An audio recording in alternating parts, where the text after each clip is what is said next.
네,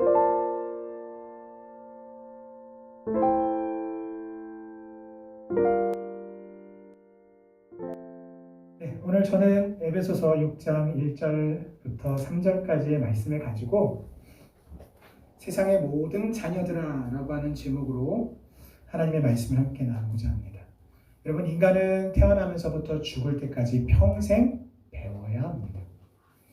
인간의 교육은 가정, 학교, 사회에서 일평생 이루어져야 한다라고 하는 것이 바로 평생 교육관입니다. 그런데 여러분, 이 평생 교육관은요, 사회 문물이 크게 발전하고 막 변하잖아요. 눈 잠깐 감았다가 눈 뜨면 막 시대가 막 팍팍팍팍 달라져 간단 말이에요. 막 소위 말해서 더 발전해 나가는데, 이런 사회가 크게 변혁하고 발전해 나가는 이 사회에 인간이 잘 적응하고 살아남기 위해서는 계속해서 평생 동안 배워야 한다라는 취지에서 1967년 유네스코 성인 교육회의에서 주창한 바로 교육관이 평생 교육관입니다. 평생 또 배워야 된다는 거예요. 그래야 우리가 이 시대에 뒤처지지 않고 살아남을 수 있다. 그래서 가정과 또한 학교와 사회에서 우리가 평생토록 배워야 한다. 그래서 여러분, 우리가 주변에 배울 곳을 찾아보면요, 참 많아요. 기술을 가르치는 공방들이 있습니다. 그래서 나무를 가지고 가르치는 목공 공방이 있고요. 또 가죽으로 이렇게 또 막 이렇게 지갑도 만들고 하는 가죽을 다루는 또 가죽 공방이 있습니다. 또 비즈라고 하는 비즈 공방이 있고, 그 이외에도 별의별 공방들이 엄청나게 많습니다. 우리 여기 그 설악면에서 또 이렇게 우리 여기 미사리로 들어오는 길에 설악면 바로 그 언저리 아마 제 신촌 사거리였던가 거기 근처에 가면 지푸라기로 이렇게 필요한 물품들을 만드는 직불공예 하는 곳이 또 있습니다. 참 많아요. 자, 그것만 있는 게 아니죠. 취미를 가르치는 학원도 있고요. 공교육으로서의 학교도 있고요. 사설교육기관으로서의 학원도 있습니다. 지금까지 말씀드렸던 것은 현장에 직접 가는 오프라인 현장에서 이루어지는 교육입니다. 무슨 말이냐고요? 현장에 직접 가지 않고도 온라인 공간상에서, 인터넷 공간상에서도 배울 수 있다는 것이죠. 그래서 우리가 소위 말하는 사이버 캠퍼스라고 불리는 곳을 통해서 얼마든지 많은 것을 배울 수 있다는 것입니다. 심지어는 석사학위 또한 학사학위, 박사학위까지도 이 사이버 캠퍼스를 통해서 내가 원하는 대학교에 등록을 해서 배울 수 있다는 것이에요. 이처럼 배움의 장소가, 배움의 기회가 우리가 사실 맘만 먹고 배우려고만 하면 우리 주변에 굉장히 많이 있습니다. 그러나 아무리 우리 주변에 이렇게 많은 배움의 장소가 있다고 해도 가장 근본적이며 또한 가장 항상 언제나 우리 주변에 있는 배움의 장소는 바로 뭐니 해도 우리의 가정입니다. 가정은 자녀들이 배우는 배움의 장소입니다. 사랑 가운데 살아가는 가정 안에서는 아이가 사랑을 배웁니다. 또한 정직하게 살아가는 가정에서의 아이는 그 진리가 무엇인지를 배웁니다. 또한 공평한 정신을 가지고 살아가는 가정 안에서의 아이들은 정의가 무엇인지를 배웁니다. 그러나 반면에 두려움을 가지고 살아가는 가정의 아이들은 불안을 배워요. 또한 비난을 받으며 살아가는 가정의 아이들은 안타깝게도 저주하는 법을 배우게 됩니다. 이처럼 가정은 좋은 것뿐만 아니라 좋지 않은 것까지도 자녀가 학습할 수밖에 없는 그런 인류의 가장 기초이자 가장 기본이 되는 중심적인 교육의 장소입니다. 행복한 가정을 이루는 것, 이것은 사실 모든 사람들의, 사실 어떤 모든 인류의 꿈이자 이상입니다. 그래서 여러분, 가와만사성이라고 하는 한자 성어가 있습니다. 여러분 잘 아시는 것처럼 가정이 화목해야 모든 일을 모든 일이 잘 이루어진다. 혹은 가정이 화목해야 성공할 수 있다. 라는 그런 의미를 가진 표현입니다. 우리의 모든 생활의 근거지가 되는 가정. 또한 우리 삶의 바탕이 되는 가정. 하루의 일과가 가정에서부터 시작이 되고 또한 가정에서 종결이 됩니다. 아침에 우리가 일터와 직장을 향해서 출발할 때도 어디서 출발합니까? 가정에서 출발합니다. 그리고 그곳으로부터 돌아올 때도 어디로 돌아옵니까? 가정으로 돌아옵니다. 그래서 여러분 우리가 귀가라고 하지요. 여러분 어디 좋은 곳으로 이렇게 여행을 가면 어떻습니까? 좋아요. 눈이 즐겁고 또 마음이 즐겁습니다. 그래서 늘 여행을 가면서 이렇게 좀 마음의 편안함을 누리고 또 마음의 여유를 또 이렇게 즐기는 것 아니겠습니까? 자, 그런데 눈이 즐거운 것도 하루 이틀이고 마음이 즐거운 것도 하루 이틀이죠. 여행이 자꾸 길어지면 어떻게 됩니까? 뭐가 쌓입니까? 여독이 쌓입니다. 여독이 쌓이면서 마음속에 어떤 마음이 문득문득 찾아옵니까? 아이고, 집 나오면 고생이라더니 어디 가고 싶어요? 집에 가고 싶어요. 그래서 아유, 집에 가고 싶다. 아유, 집에 가고 싶다. 여러분 해외에 나가서 이렇게 또 사시는 또 재외동포분들이 계시죠. 그 해외 나가서 사는 이민을 가거나 아니면 가서 오래 지내는 사람들의 마음속에 해결이 되지 않는 병이 있어요. 고향이 그리운 겁니다. 고향 땅, 내 집, 고향 사람들, 내 지인들, 내 가족. 보고 싶고 그리운 거예요. 그건 어떻게 해결이 되지 않습니다. 실제로 와야 해결이 되는 거죠. 왜요? 거기에 내 집이, 내 가족이, 내 가정이 있는 곳이기 때문에 그런 것이죠. 저희가 서울에 살았을 때 상도동에 산 적이 있습니다. 동작구 상도동에 산 적이 있는데 이 상도동에 가면 용산에서 한강대교를 딱 건너자마자 딱 상도 터널이 나옵니다. 그래서 신호를 대기하든지 아니면 지나가면서 이 상도 터널을 딱 지나가면 바로 이제 상도동이 쫙 나오는데 저희 가족들 어디 여행을 갔다가 돌아오지 않습니까? 그럼 이 상도 터널 앞에 딱 서거나 아니면 상도 터널을 막 지나면 어떤 마음이 딱 드냐면 아이고 이제 집에 왔다. 그러면서 마음이 푸근해지면서 어떻게 해요? 힘이 막 솟아요. 근데 지금 이제 가평으로 이사를 했지 않습니까? 그래서 지금은 어떻게 합니까? 저 선촌리에서 넘어서 우리 여기 그 미사리 고개 언덕 저 반대편에서 이제 올라오잖아요. 그 고개를 막 이제 올라오기 시작하면 아이고 이제 집에 왔다. 저는 이제 그렇게 생각이 드는데 여러분들은 어디쯤 오시면 아이고 집에 왔다라는 생각이 드실는지 참 궁금하기도 합니다. 여러분 왜 그렇게 아이고 이제 집에 왔구나라고 푸근한 생각이 들까요? 바로 내 집이 있는 곳에 내가 돌아왔다라는 생각이 들기 때문입니다. 그래서 여러분 세상에서 가장 좋은 곳이 어디입니까? 라고 묻는다면 사람들마다 여기입니다, 저기입니다 라고 참 다양한 답변들이 나올 겁니다.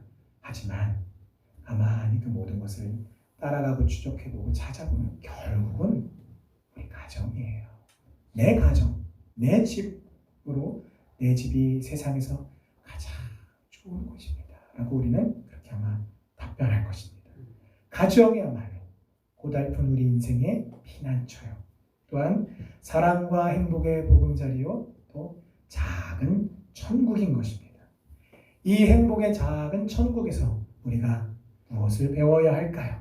첫째로 부모님에게 순종하는 것을 배워야 합니다. 세상의 모든 자녀들이 부모님에게 순종해야 할 가장 중요한 이유는 이것이 바로 너희 부모에게 순종하라 라고 명하신 하나님의 명령이기 때문입니다.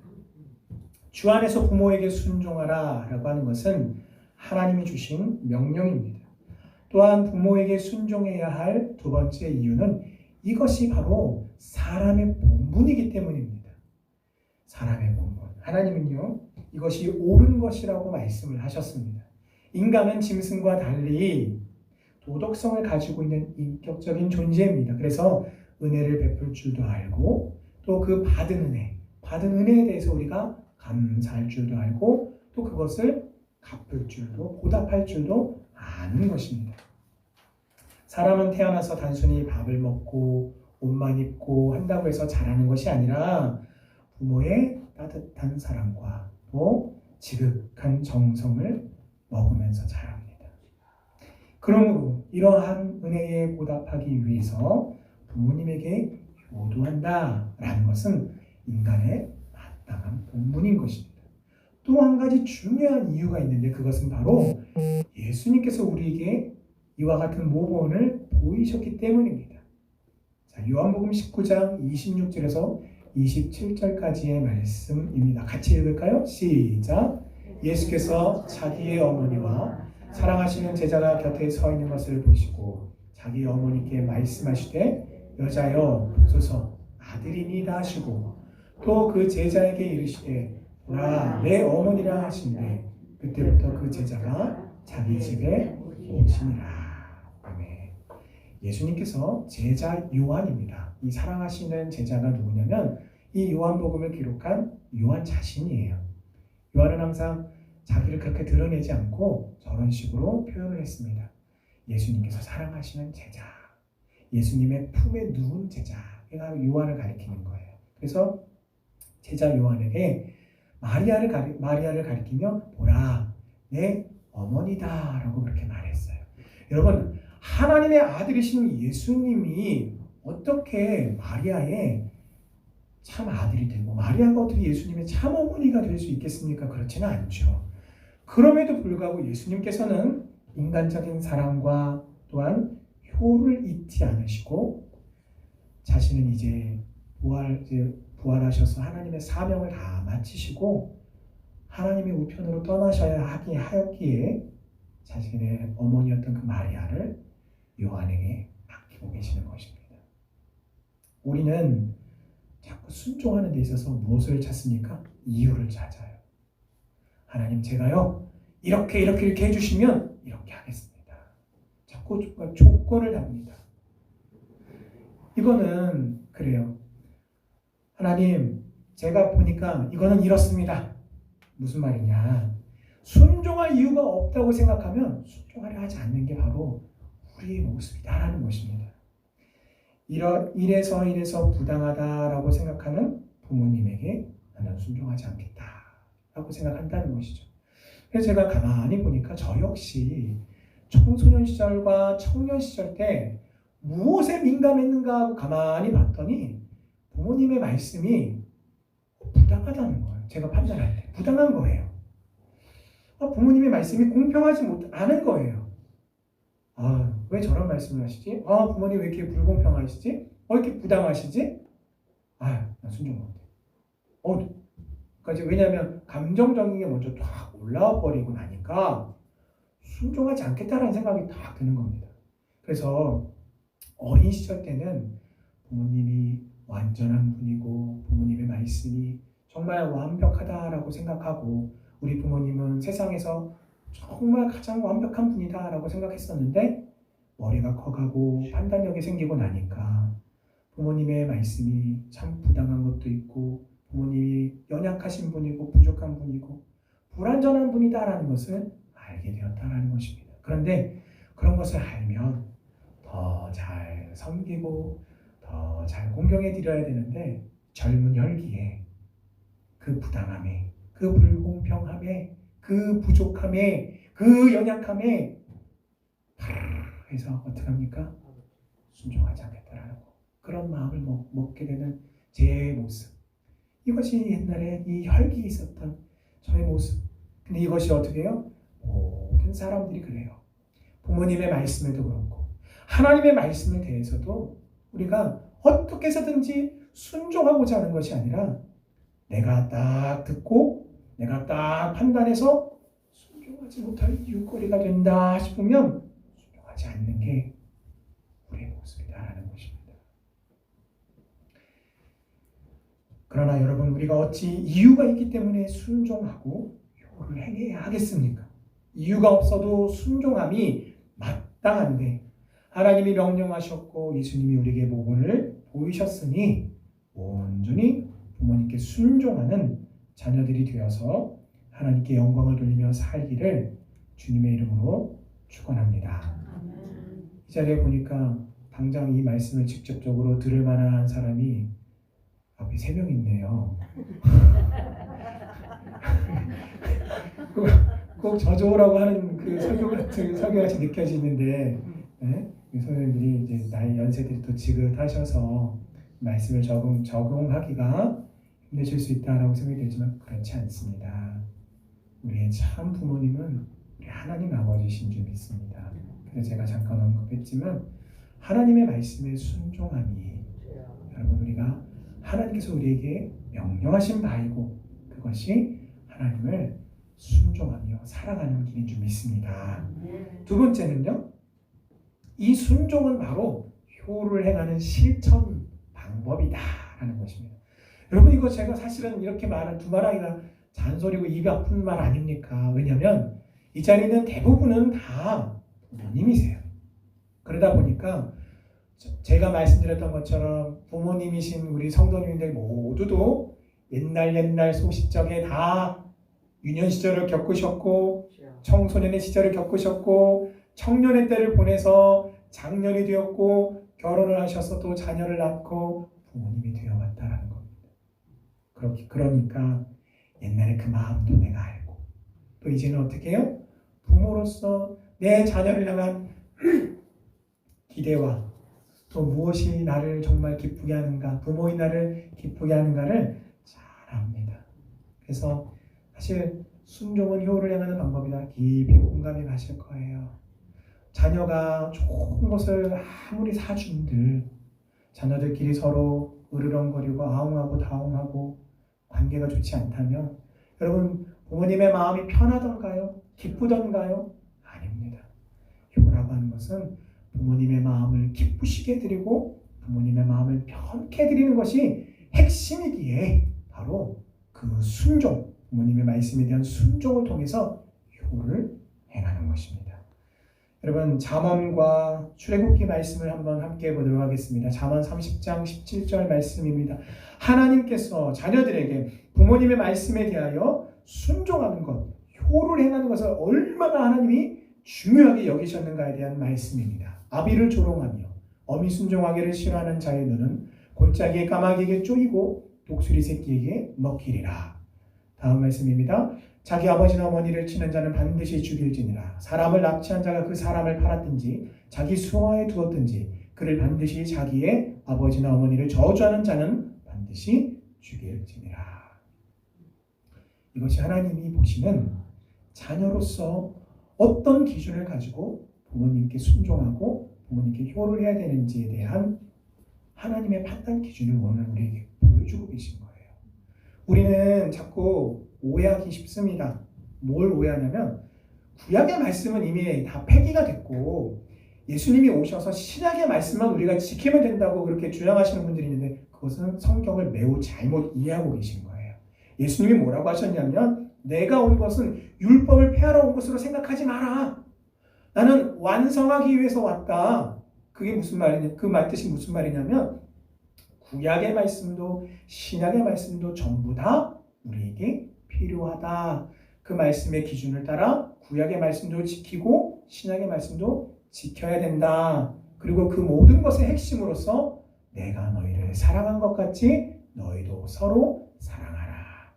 하나님을 너의 목숨과 마음과 뜻을 다하여 사랑하고 내 이웃을 내 자신과 같이 사랑하라 라는 말씀으로 그 엑기스, 그 핵심의 말씀을 우리에게 주신 것입니다. 여러분 부모님보다 내가 더 지식이 많고 아는 게 많을 수밖에 없죠. 아는 게 많습니다. 저도 제 또래들보다 이런 어떤 그런 그 기계나 인터넷의 자료나 정보나 관심이 많아요. 그러다 보니까 참 많은 것을 좀 이렇게 일찍 접하고 일찍 알아가는, 그래서 뭐 정말 그 인터넷에서 유명한 얼리 어댑터처럼은 아니지만 그래도 저도 꽤 그래도 앞 대열에 좀 껴서 좀 달려간다 이렇게 자부하거든요. 근데 확실히 세대가 달라지고 나니까 저희 아이들을 보니까 확실히 다르더라고요. 세대가 달라요. 확실히 얼마나 참 나름대로 저보다 뛰어나게 잘 검색하고 아는 부분들이 많은지 몰라요. 그러니 자연적으로 세월이 흘러서 부모가 나이를 먹어감에 따라 자녀들이 더 많이 알고 더 많은 지식을 배우고 전문적인 지식을 또 이렇게 박사가 되고 쌓아가는 이런 부분들이 있는 것이 오늘 우리의 현실입니다. 그런데 여러분, 그런 이유로 내가 부모님, 나보다 모르고 나보다 처지고 나보다 참으로 무식한 이 부모님의 말씀에 그러다 보니까 어떤 말씀하실 때 내가 봤을 때는 이거는 시대에 맞지 않아요. 이거는 뒤떨어진 말일 수 있습니다. 이치에 맞지 않은 말일 수도 있어요. 그래서 내가 순종하지 않겠다라고 만약에 생각하는 인생이 있다면 참 어리석은 인생인 것입니다. 비록 시대에 뒤떨어지는 말을 하고 또 새로운 것에 대한 지식이 부족한 것이 사실인 부모라 할지라도 주 안에서 부모님의 말씀에 순종하는 것이 바로 효도하는 지름길입니다. 자녀가 부모에게 효도하는 두 번째 방법은 바로 부모님을 공경하는 것입니다. 오늘 본문 2절 말씀에 내 아버지와 어머니를 공경하라, 이것이 약속이 있는 첫 계명이니 라고 말씀하셨습니다. 부모님에게 허물이 있다 해도 나를 낳아주셨다라는 이유 하나만으로 공경해야 합니다. 아버지와 아들이 마당에 마루에 앉아서 나란히 마당을 쳐다보고 있었어요. 그런데 아버지가 말합니다. 아들아, 저 새 이름이 뭐니? 예 아버지, 저 새 이름은 까치예요. 잠시 후에 아들아, 저 새 이름이 뭐니? 아버지, 저 새 이름은 까치예요. 아들아, 저 새 이름이 뭐니? 저 새 이름은 까치라니까요. 아들아, 저 새 이름이 뭐니? 아버지, 저 새는 까치예요. 자, 치매에 걸린 아버지가 자꾸 그 까치를 잊어버리고 아들에게 똑같은 질문을 계속해서 반복하고 있었습니다. 아들아, 저 새 이름이 뭐니? 아버지, 저 새 이름은 까치예요. 아들아, 저 새 이름이 뭐니? 저 새는 까치라니까요. 아들아, 저 새 이름이 뭐니? 아이고 아버지, 도대체 몇 번을 말해요. 까치라니까요, 까치. 여러분, 치매에 걸린 아버지인 걸 알았기 때문에 아들이 내가 짜증내지 말아야지 그렇게 마음을 먹었었는데, 그 마음 먹은 거하고는 달리 아버지가 계속 똑같은 질문을 해대니까 인내심의 한계에 도달해서 결국은 아들이 확 하고 짜증을 내버리고 말았습니다. 짜증으로는 화를 내는 아들이 짜증을 냈는데 아버지가 계속해서 또 똑같은 질문을 계속하는 거예요. 아들이 어떻게 하냐면 이제는 대답하지 않습니다. 모른 척하고 있는 거예요. 아버지만 혼자 계속해서 아들아, 저 새 이름이 뭐니를 계속해서 반복하고 계십니다. 그러고 있다가 아버지가 어디 방에 들어가셔서 상자를 열고 오래된 노트 한 권을 꺼내어서 아들에게 주었습니다. 그래서 아들이 봤더니 아주 오래된 아버지의 일기장이에요. 그래서 떠들어 봤더니 거기에 일기장에 자기에 대한 이야기가 빼곡하게 쓰여 있는 거예요. 그래서 아들이 그 일기장을 쭉 읽어가다가 어느 한 대목에 탁 도달해서 눈물을 왈칵 쏟아낼 수밖에 없었습니다. 거기 이렇게 쓰여 있는 거예요. 아빠, 저 새 이름이 뭐야? 저 새 이름은 까치란다. 아빠, 저 새 이름이 뭐야? 저 새 이름은 까치란다. 아빠, 저 새 이름이 뭐야? 저 새 이름은 까치란다. 오늘 우리 아들이 까치에 대해서 23번 넘게 나한테 물어봤다. 나는 아들에게 모두 똑같이 대답해 주었다. 아마도 우리 아들이 장성한 후에 새 박사가 되려나 보다. 여기까지 읽은 아들이요, 몽둥이를 뒤통수를 탁 하고 얻어맞은 것처럼 충격을 받고 읽던 일기장을 내려놓고 아버지를 끌어안고 보고 울었습니다. 황수관 박사님이 마지막 돌아가시기 전 마지막 강연 때 했던 이야기예요. 성경에는요, 훌륭한 부모님만 공경하라고 하는 말씀이 없습니다. 내 부모를 공경하라고 하신 그 말씀 앞에는 그 부모님 앞에 어떤 수식어도 없어요. 자녀가 아무리 나이가 많아도 결국은 부모님 앞에서는 자녀일 뿐입니다. 그러므로 부모님을 공경하는 마음과 태도가 바뀌어서는 안 됩니다. 그래서 저는요, 제 개인적으로는 이러한 말씀을 제가 이렇게 제 중심에 받을 때 제가 한 가지 이렇게 결심한 게 있어요. 뭐냐면 이 자녀분들이 부모님이 연세를 많이 드시고 나면 호칭이 또 자꾸 바뀌더라고요. 이전에는 아버지, 어머니였던 호칭이 연세가 많이 드시고 또 치매라도 걸리시고 나면 노인네라고 이렇게 불러요. 혹은 본인이 또 이렇게 그렇게 자기를 이렇게 노인네라고 호칭하시는 분들이 계세요. 근데 저는 제 개인적인 입장입니다. 제가 받아들일 때는 그 호칭 자체가 제 마음에 별로 들지 않아요.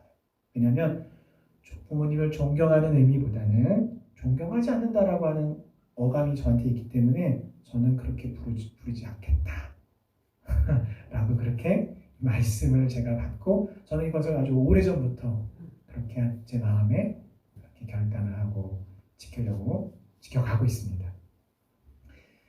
여러분, 그러나 우리가 이렇게 부모님의 말씀에 순종하되 주 안에서 순종해야 할 줄 믿습니다. 아무리 부모님의 말씀이라도 주님의 말씀에 어긋난 일에는 순종할 수 없어요. 자, 그러면은 여러분 어떻게 합니까? 이 두 가지가 상충될 때 비록 부모님의 그 명령과 말씀이 주님의 뜻에 어긋나면 우리가 순종할 수가 없잖아요. 순종하지 못하는 경우가 있다 해도 어떻게 해야 됩니까? 부모님을 향한 공경은 여전히 해야 합니다. 그래서 참된 효라고 하는 것은 주님 안에서의 순종과 어려움 속에서의 행하는 공경으로 이루어진다라는 것입니다. 자, 이처럼 효도하는 자녀에게는 하나님께서 축복을 약속해 주셨습니다. 효를 행하는 자녀는 복을 받습니다. 우선은 잘 되는 복을 받고요. 또 신실하신 하나님이 약속하신 대로 축복하심에 모든 것에 성공하는 성공자가 될 수 있습니다. 하나님의 계명을 신실하게 지키는 자에게 하나님이 어찌 축복하지 않으시겠습니까? 또한 장수하는 복을 받는다고 오늘 말씀 가운데 약속하고 계십니다. 그리고 여러분, 잘 되는 것과 장수하는 것은요, 굉장히 관계가 밀접합니다. 무슨 말이냐면요, 아무리 잘 돼도 장수하지 못하면 의미가 없습니다. 그렇죠? 잘 됐는데 단명한다, 의미가 없어요. 반대로 아무리 장수해도 잘 되지 못한다면 고생이죠. 그러므로 잘 될 뿐만 아니라 잘 된 상태로 장수한다는 것은 참 복이 하나님이 주시는 큰 축복인 것입니다. 사랑하는 성도 여러분, 오늘 우리는 어린이 주일을 맞이하여서 우리에게 주시는 하나님의 축복의 약속의 말씀을 믿음으로 받았습니다. 살아계신 부모님에게 순종하고 공경하는 복된 자녀들이 되시기를 주님의 이름으로 축원합니다. 또한 우리의 참 부모님이신 우리 하나님께 순종해야 합니다. 오늘 이 자리에 있는 저와 여러분, 우리 모두는 다 자녀이거나 또한 더불어 부모이기도 합니다. 살아계신 부모님을 향해 오늘 이 말씀을 잘 지키고 순종할 뿐만 아니라 우리의 참 부모님이신 하나님께 우리의 마음과 뜻과 힘을 다하여 하나님을 사랑하고 그 하나님의 말씀에 순종하셔서 하나님 아버지께 효도하고 공경하는 하나님의 자녀들 되시기를 바랍니다. 그리하여 하나님이 오늘 이렇게 믿음으로 행하는 자에게 약속하고 계시는 이 땅에서 잘 되는 것과 장수의 축복을 약속하심이 오늘 우리 성도님들에게 이루어지기를 주님의 이름으로 축원합니다. 아멘.